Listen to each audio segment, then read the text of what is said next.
Naamini hii ni tiba ya macho ambayo nakwenda kukuelekeza, lakini vile vile mimi naitwa Dr. Kilian au International Herbalist Kilian.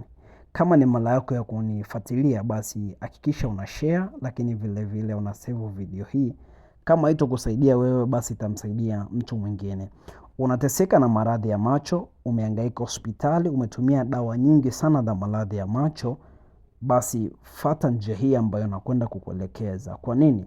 Kwa sababu njia hii, baada ya tafiti zangu nyingi ndani ya Tanzania na nje ya Tanzania, nimepata matokeo makubwa ya mmea huu kwamba ni tiba kubwa ya macho. Either umri wako umeenda au ni magonjwa ya kuambukizwa, basi tumia tiba hii hapa. Mmea huo unaouona hapo mbele ya macho yako, kila mtu anaofahamu na kila mtu ana jina lake, lakini kitaalamu basi unaitwa Golden Bell.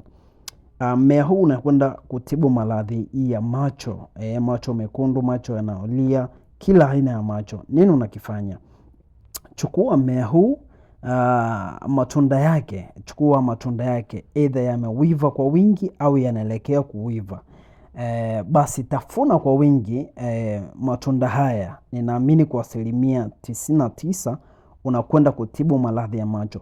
Tumia chakula hiki au matunda haya ndani ya muda usiopungua siku 14 tu.